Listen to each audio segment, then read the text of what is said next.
Well, hello everyone. In the stream out there after, it's 5:55 p.m. for 27/20/26, and we're going to get into a few videos I have for us, 12 videos. A couple of them are kind of crazy. The first two I thought really stood out to me, and we'll get through those. And we have apparently Hassan Piker is going to jail. I hope he does. I hope he does. We'll see. I won't spoil anything because I haven't seen that part yet, but next Haku. Let's see what else we have lined up. Trump goes scorched earth and demands Kimmel fired after assassination joke. Disney stock tanks. Melania Trump just ended Jimmy Kimmel's career. It's over. Confirmed Melania's hidden role after Trump attack has Washington in total panic. Mandami legalizes shoplifting, wiping out 8,400 businesses off the map. Iran brags we're still here. Then their oil fields explode. There's more of this. Osmongold. She stole water. Osmongold instantly got caught. And then down here is where holy fuck the crackdown is starting, and then it's over. Hassan Piker's going to jail. That's Fox News' tagline. Hopefully it is true and it's not just some fake one he made. But anyway, like this one right here. New details, U.S. intercepts Shadow Fleet vessel. That's 4 hours ago. But by the time we get to that, that'll be about... This makes me think I should probably put that as only a couple minutes. We should probably move that up higher in the real news feed here. And then all the rest is non-incorporated news segments. Okay, thank you guys for joining. And without further ado, here we go.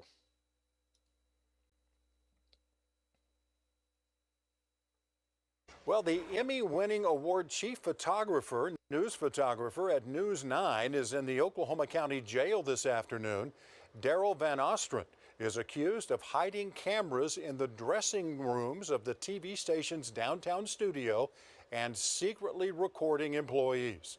The allegations are using photo or video equipment in a clandestine manner in a private place. And if proven, he could be sentenced up to 5 years in prison. Van Ostren is being held on a $25,000 bond. Just moments ago, News 9 issued a statement referring to their former employee. They say in part, when the devices were discovered, we immediately contacted the police and have been cooperating fully with their investigation. That's a look at news making headlines in Oklahoma right now. Heather, back to you. Most teenagers in the UK will soon be banned from ever buying cigarettes at any point in their lifetime. That's down to a new law that just passed the British Parliament. It is a landmark bill, my lords. It will create a smoke-free generation. Which says that anyone born on or after January 1st, 2009 will never legally be able to buy cigarettes in the UK. So even in 20 years, when today's teens are in their 30s, they'll still be barred from buying tobacco products. Around 1 in 10 British adults smoke, according to government data, a similar proportion to the U.S. And supporters hope the new law will cut down on the 64,000 deaths linked to smoking every year. We have great optimism that this change in the law will mean that very many fewer people who are currently 17 and younger will ever smoke. But critics say that grown-ups should be able to make their own decisions about whether to smoke. We head onto the streets of central London to ask people what they think. It would be quite good for not only people's health, but the environment and other people if you were to ban smoking, because obviously everyone knows how bad it is for you. To make it illegal, it actually adds on like that adrenaline, I guess, of doing something that is banned for that age. That would like make it seem more cool. We should empower people to make their own decisions about themselves. I think it's a good idea. I think it's worthwhile. It's a health initiative which hopefully will help for future generations. The new ban does not apply to vaping, but the law does give the government new powers to regulate vape flavors, advertising, and packaging, all of it aimed at discouraging young people from taking it up. The new law still needs final approval from King Charles, and it's expected to go into force at the start of next year, a potential major first step towards stubbing out cigarettes for good.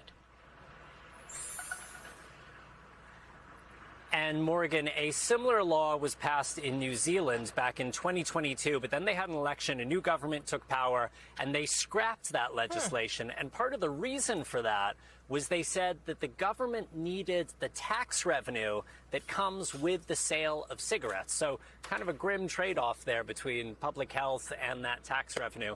We will see what happens here in the UK, but the government says they are committed to this for their entire lifetime going forward, and so we will one day see no cigarettes at all sold in this country. I mean, that is really, really interesting, and the way they did it is fascinating. Ralph Sanchez, thank you for bringing that story to us. We really appreciate it. We thank you for watching, and remember, stay updated on breaking news and top stories on the NBC News app or watch live on our YouTube channel. Iran has reportedly made a new offer to the United States. Here it is. Iran will allow a reopening of the Strait of Hormuz if President Trump puts nuclear negotiations on hold. Well, that would be a huge bonus for them. That may be a non-starter, as President Trump's top priority is eliminating any possibility of a nuclear-armed Iran. He scrapped a second round of peace talks in Pakistan over the weekend and said this. We have all the cards. If they want to talk, they can come to us or they can call us. You know, there is a telephone. If they want, they can call us. But again, they know what has to be in the agreement. Very simple. They cannot have a nuclear weapon.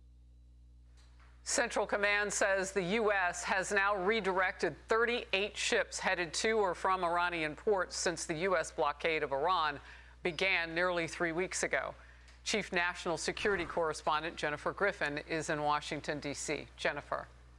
Harris, the president will meet at the White House today with his national security team to discuss how to end the stalemate in the Strait of Hormuz and pressure the Iranians. With a third aircraft carrier in the Middle East and ongoing flights of refueling tankers and cargo planes creating an air bridge to the Middle East, Iran sent a message to Washington that it is willing to lift its blockade on the Strait of Hormuz in exchange for the U.S. doing the same. But the offer, as you mentioned, does not address its nuclear program.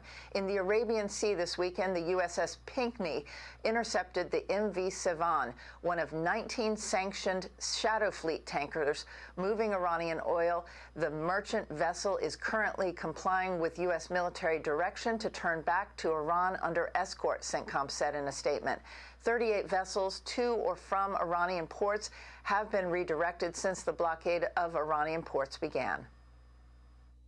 We have twice the amount of power in the region today than what we had when we started the war. The Israelis, who we don't talk about enough, are part of this combined force.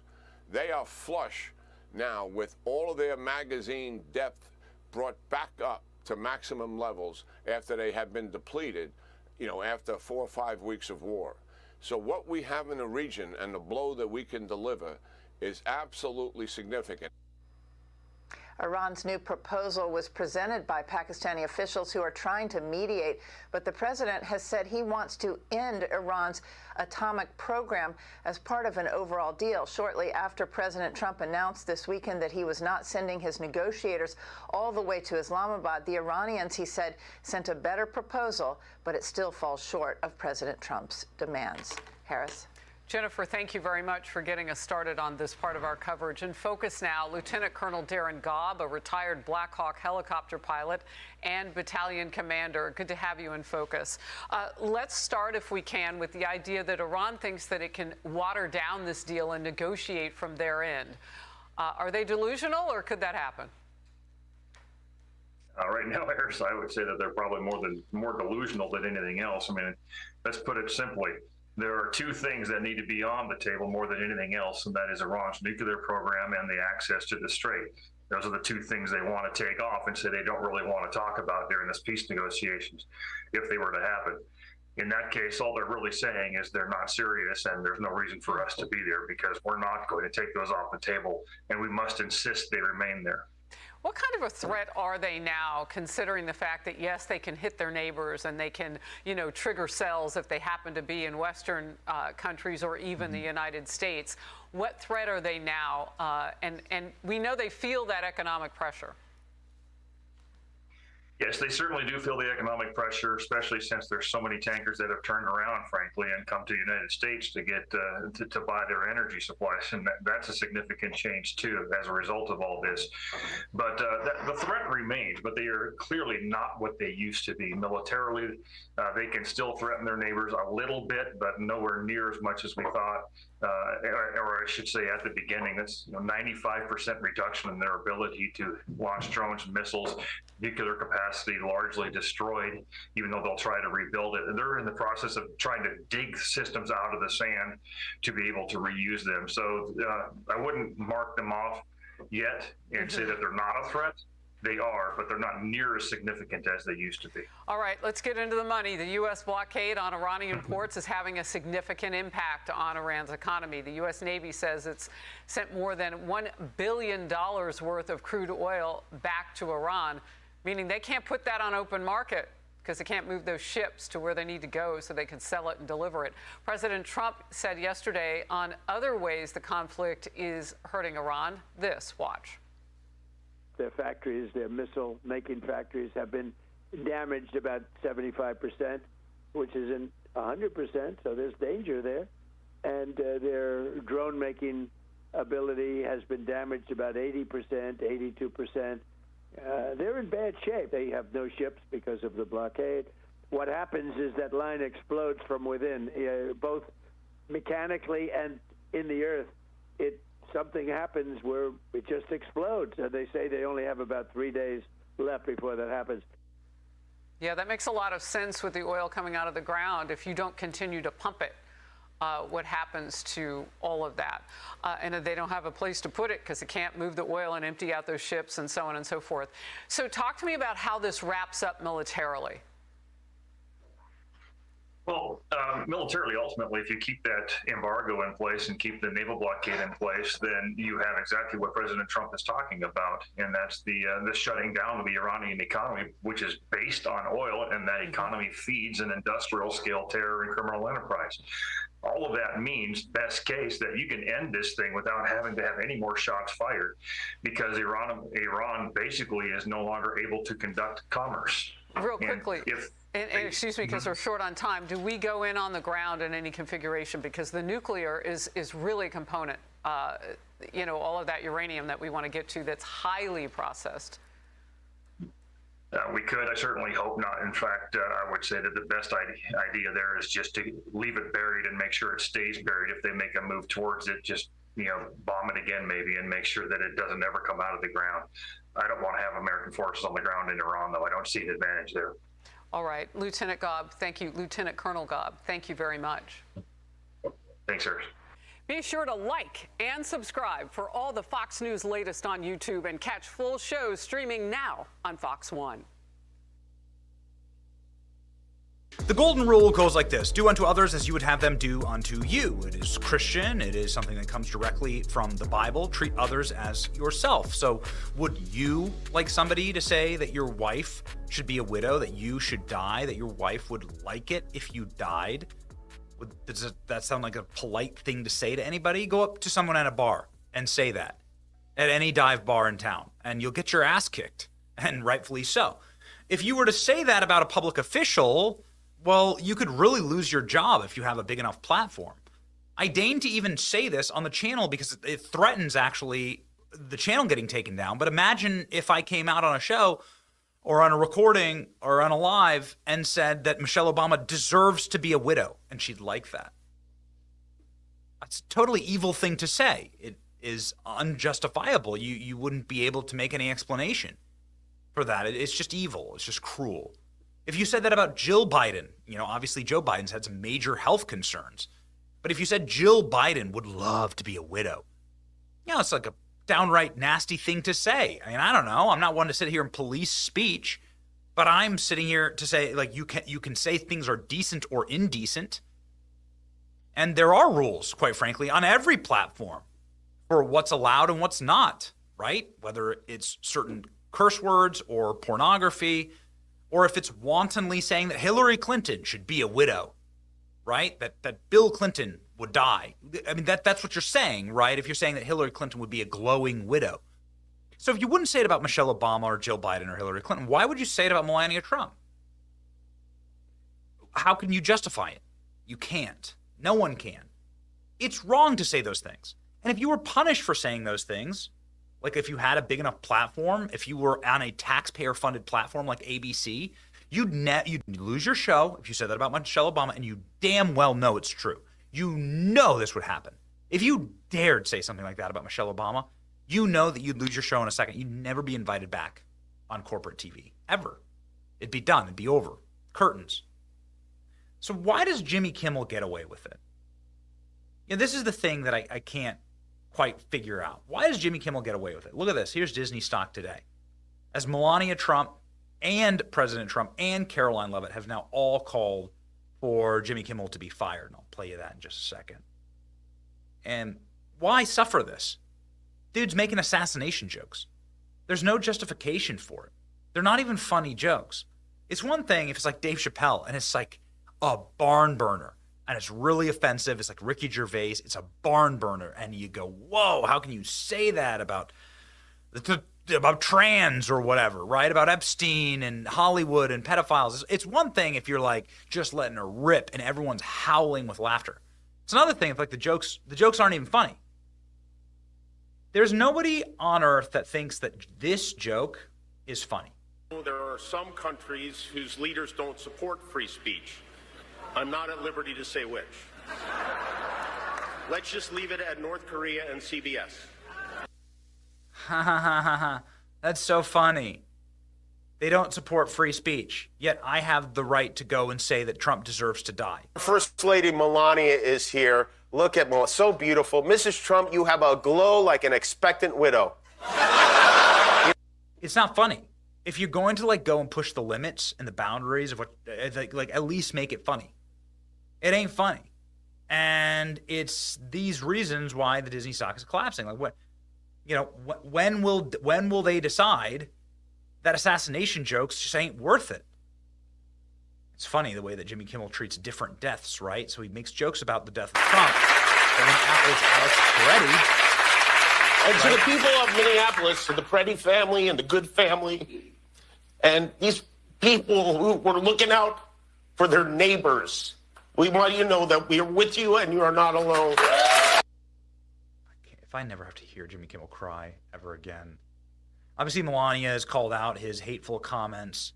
She's right, by the way. We shouldn't have these comments shoved into our TVs at the taxpayer expense. Here's the FCC's rules on public broadcasting. Again, ABC News is not like CNN. It's not like the Cartoon Network. They don't have public broadcast licenses. ABC and NBC and CBS do. That makes them special, but it also means there are special rules. They get billions of dollars of free taxpayer infrastructure. Well, Donald Trump is now out, here we go, calling for Jimmy Kimmel's firing along with Caroline Leavitt. Jimmy Kimmel, who is no way funny, has attested to his terrible television ratings, made a statement on his show.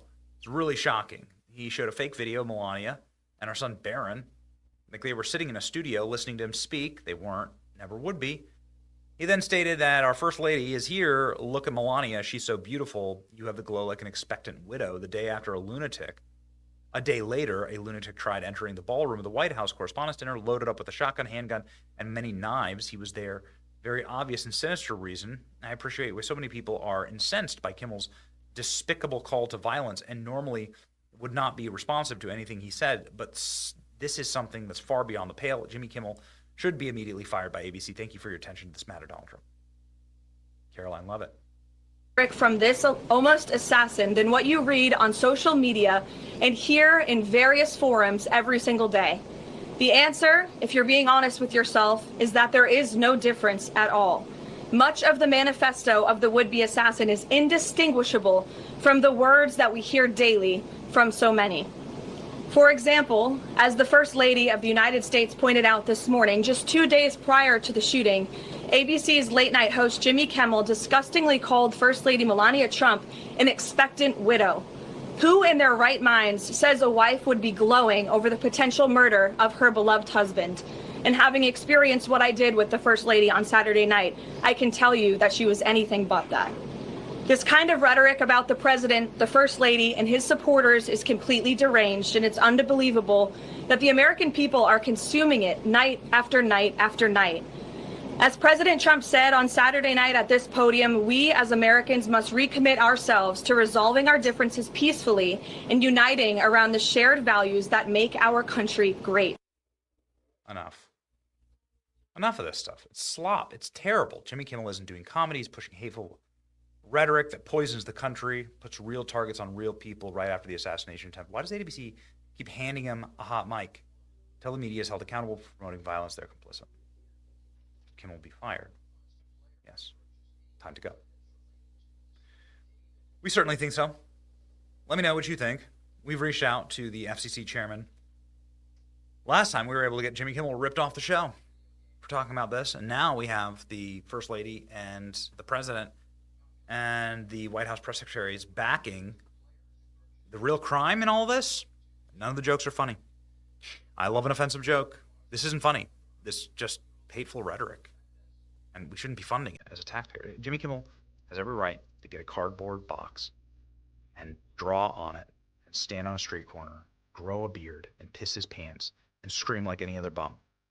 I'm not saying you should take away his free speech rights. I'm saying I don't want to pay for him to make jokes about my friend's assassination or the assassination of my president.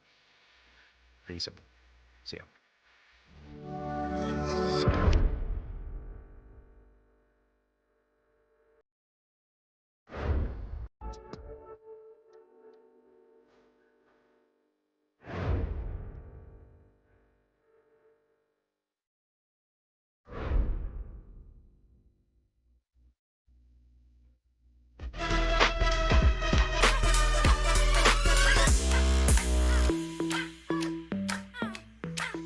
Something massive just happened, and Jimmy Kimmel is most likely going to lose his show this week. And let me explain why. Here's how Jimmy Kimmel reacted when a far left-wing activist and agitator who's violently attacked federal agents with a firearm, brandishing a firearm, and then lost his life. Here's what Jimmy Kimmel had to say to Alex Preddy.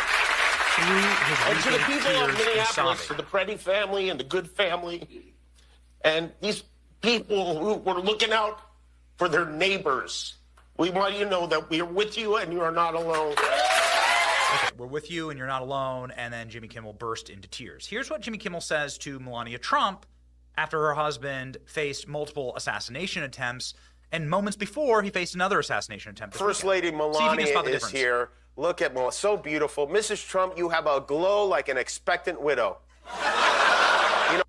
So let's parse that language here real fast. It's important to do that in this circumstance. An expectant widow. Nobody's ever heard that. Nobody would ever say that. It's so rude. You wouldn't say that to anybody you know, not even your worst enemy. Because what it is it's wishing death on your husband. And only the cruelest, most evil, most demonic people would ever do that. It's wishing death on the husband of someone who's married. Glowing means that you want that death to happen, that Melania Trump wishes for her husband to die after multiple assassination attempts.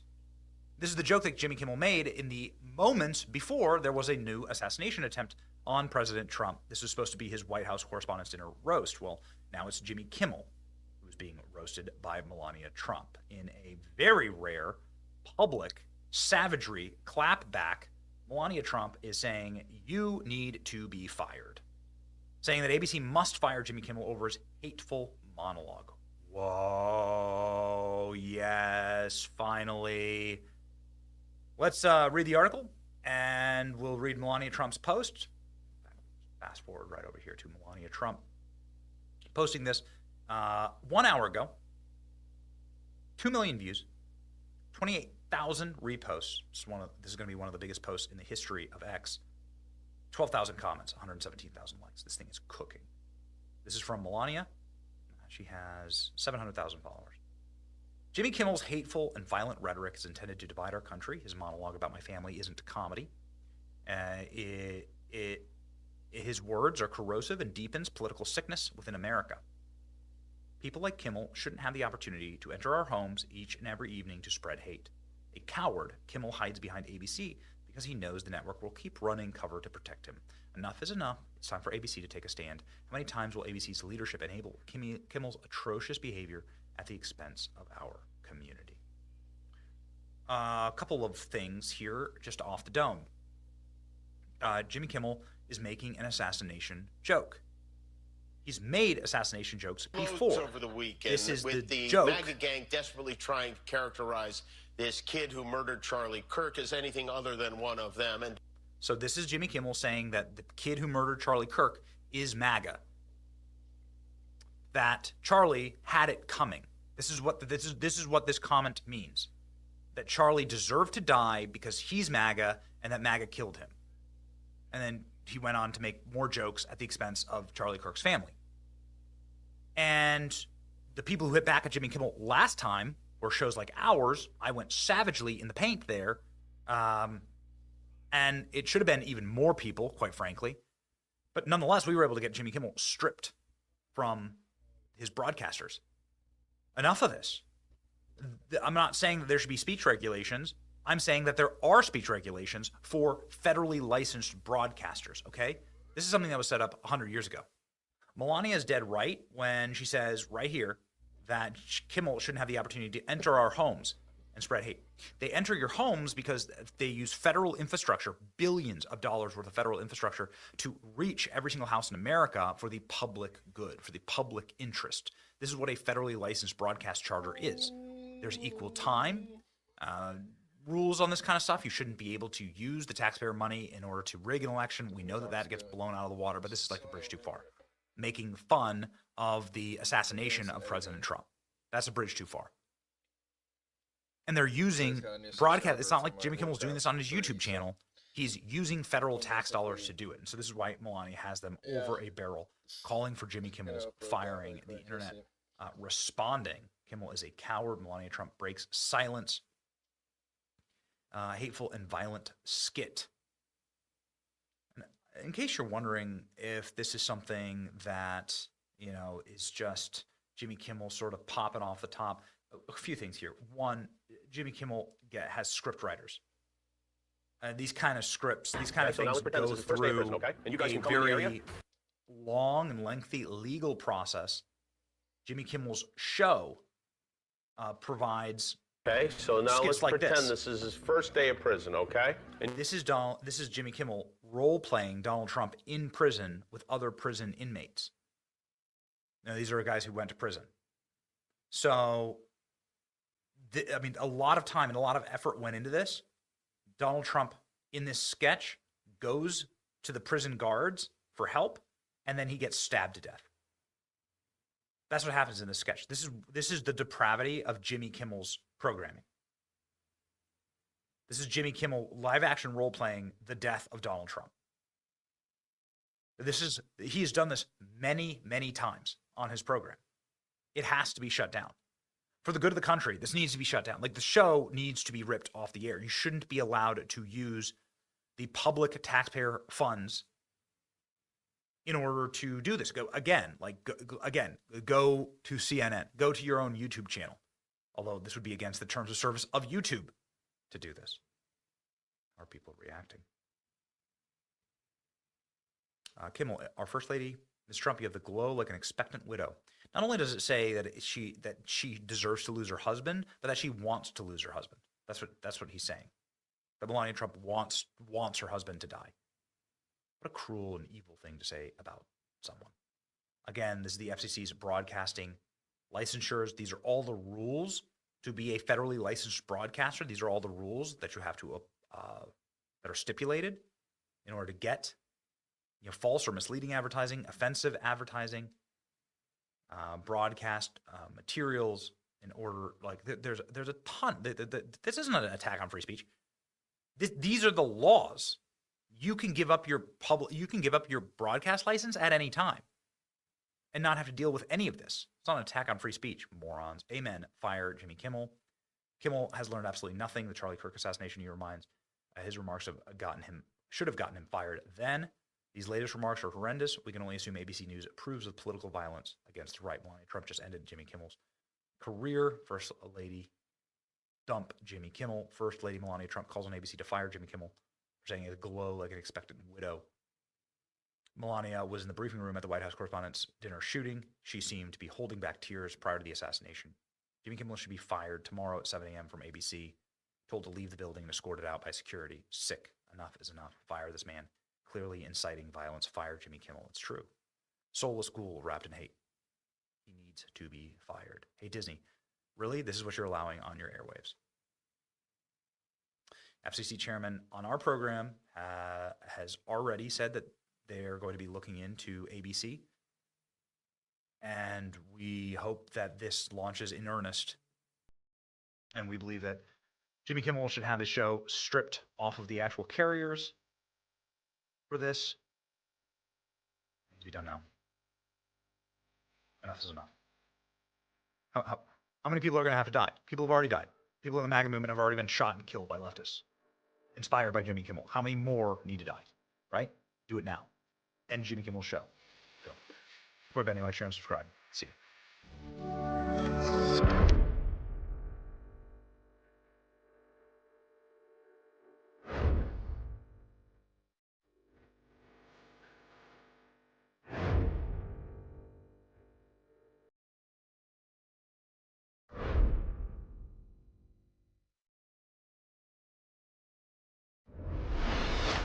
Next news. Breaking news from the White House.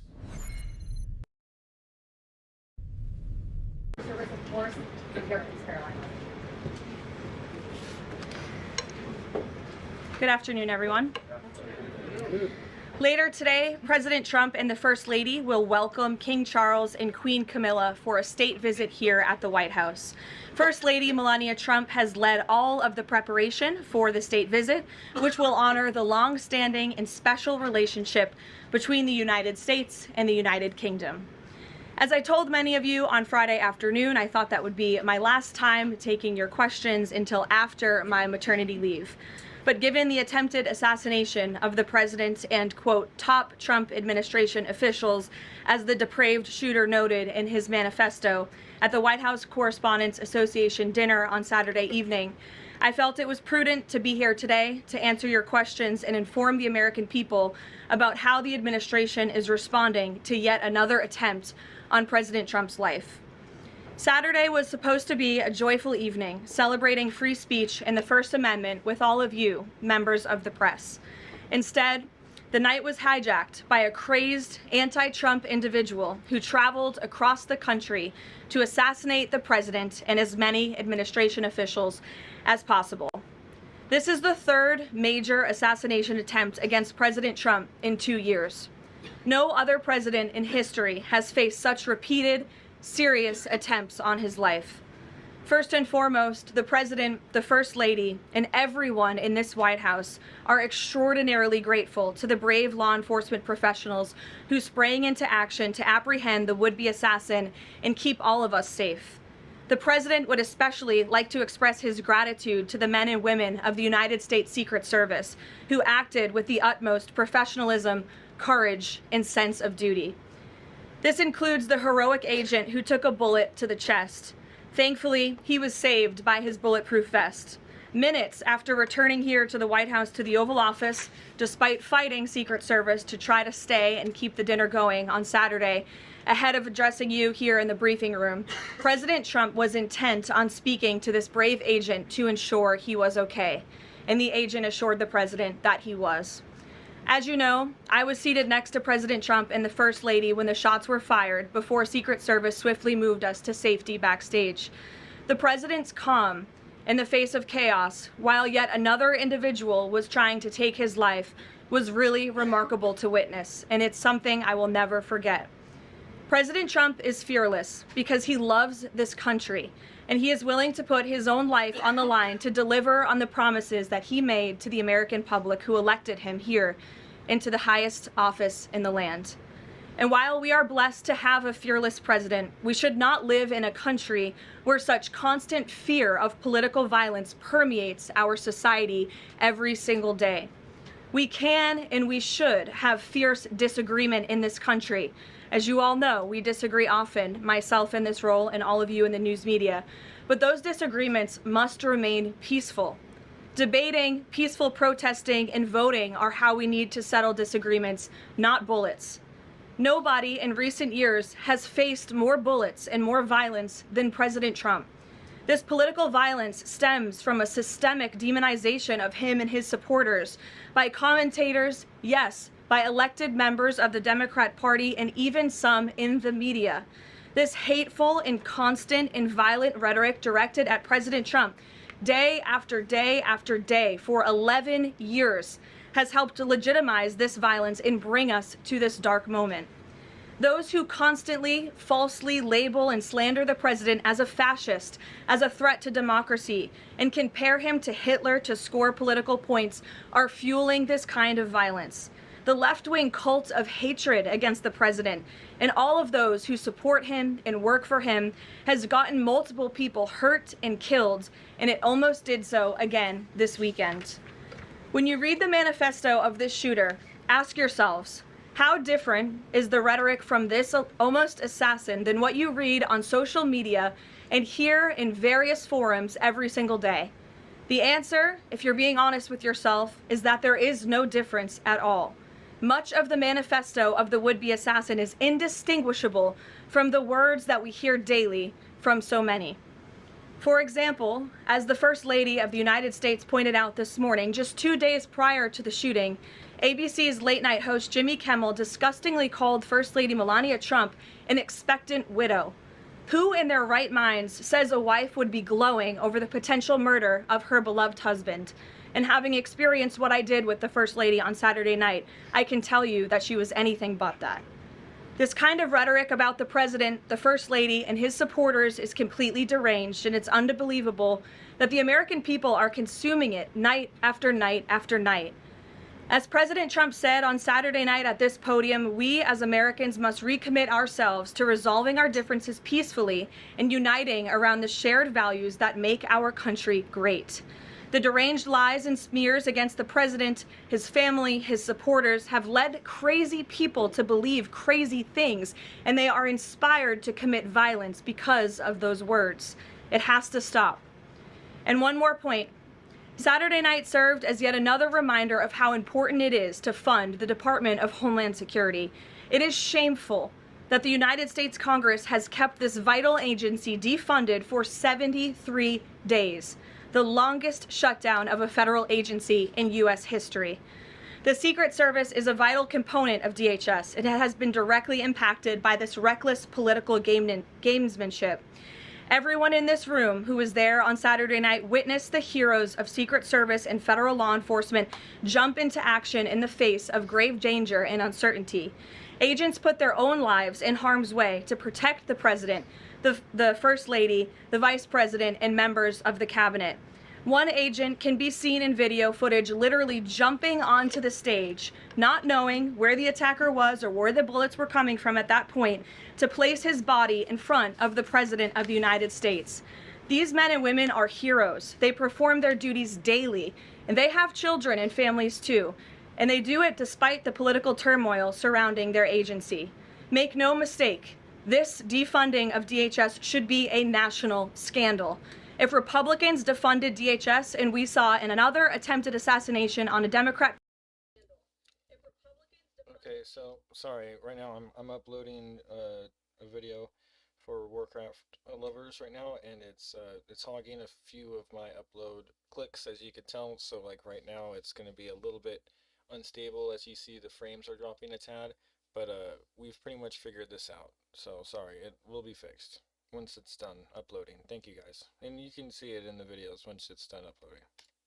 President, I would hope that the already basically, if you watched it live, which maybe you didn't because you weren't up when I did it, but yeah, this is going to be a more direct way people can look up Warcraft videos and get to my channel and not have to look through the hour-long streams and stuff. So I'm trying to get back into video editing, so if you can go over there and give it a like and, you know, share it with people who like that content, that would be great. Thank you. coverage would be relentless and unforgiving, and I hope that it continues to be now.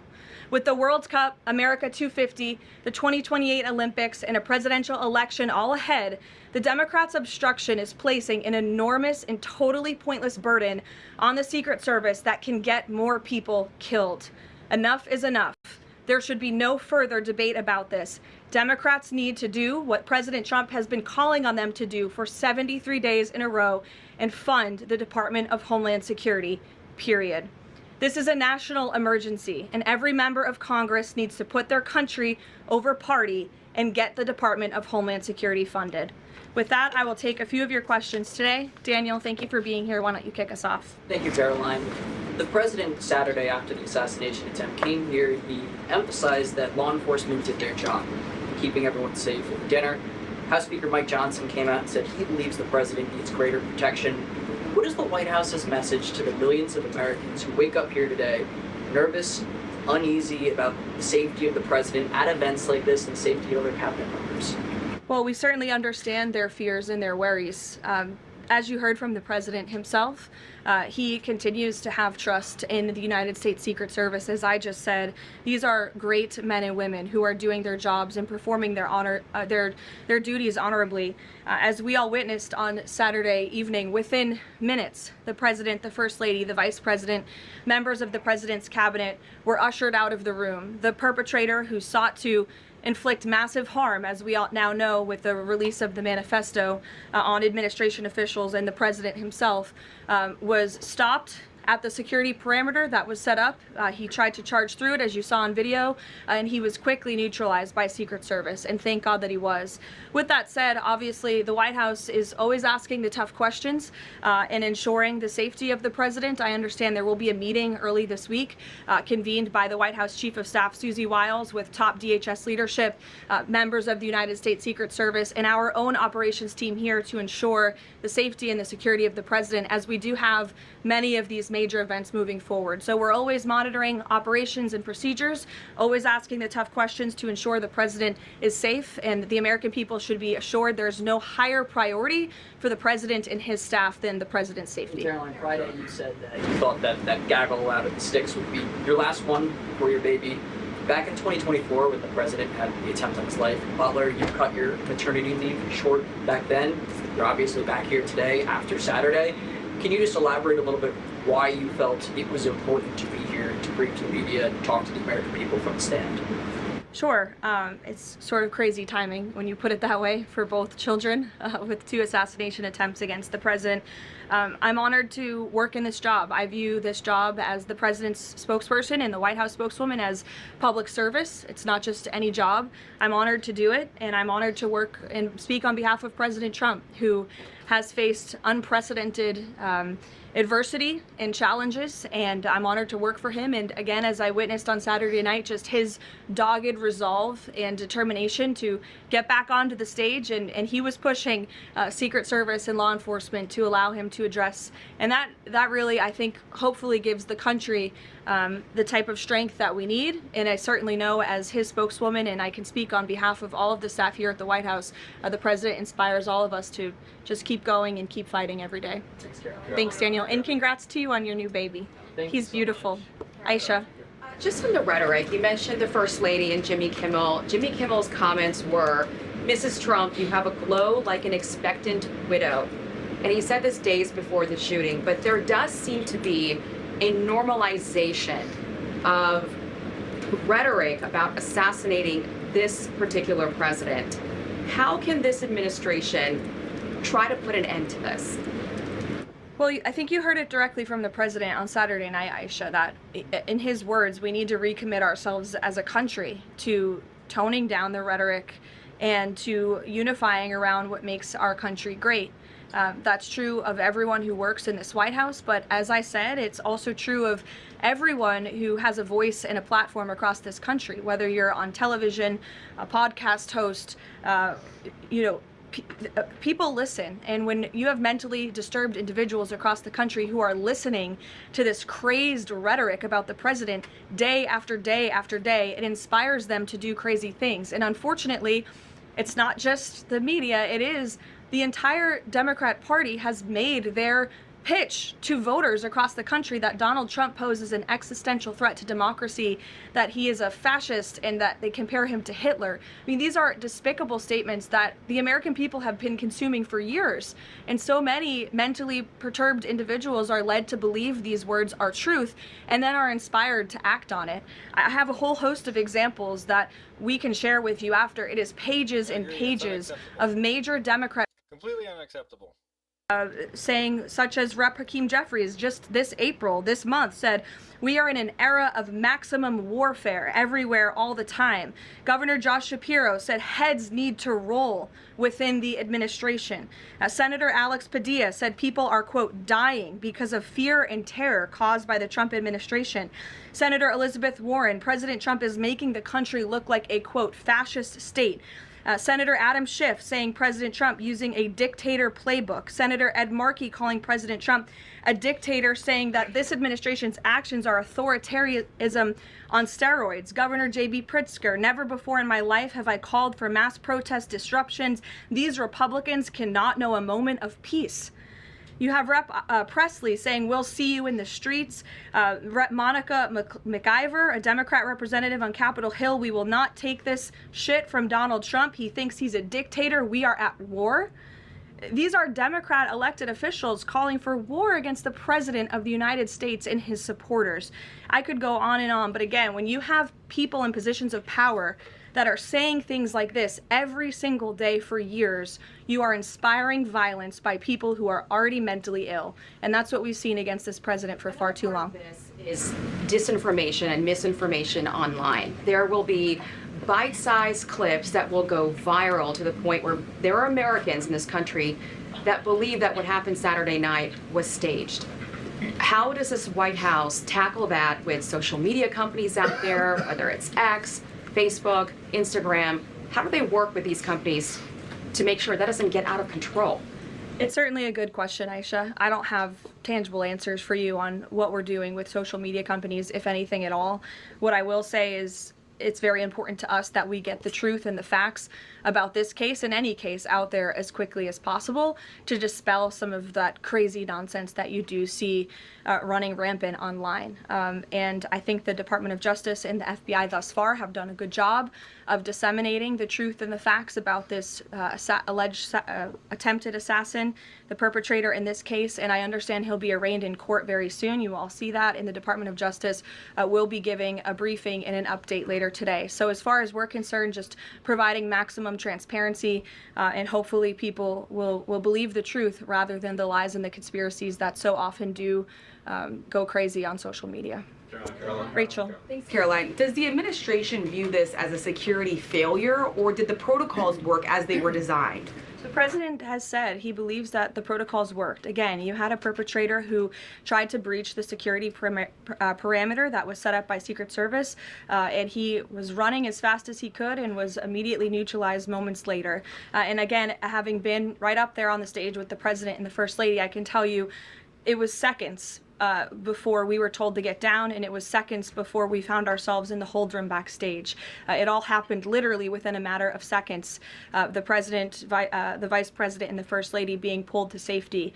That is not done if there's a lapse. So Secret Service did their jobs well. They communicated with one another to remove the president and the vice president to safety as quickly as they could, and obviously to neutralize the shooter as well. And thank God they did, because if that man was allowed into that ballroom, it would have been a much different scene. And just one more follow-up on just how the White House could be rethinking security protocols going forward. I mean, we all remember after the attempted assassination in Butler, there were indoor rallies that were held after that.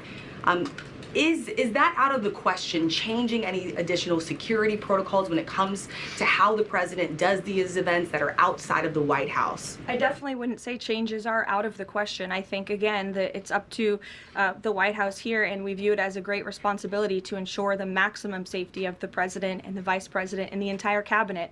And so we're always looking for ways to improve security. I think if you just sit here and say everything is perfect all the time, that's not a good way to operate. And so the White House will continue to engage with DHS and with Secret Service to find ways to improve and strengthen security. But as far as Saturday night is concerned, the president was satisfied with the response, and he's very grateful to the men and women who provided the response for him and his wife and members of his team. Deanne. Thanks, Caroline. The president has talked about rescheduling the dinner within 30 days. Does he have a specific venue in mind? And would he consider hosting it at the White House?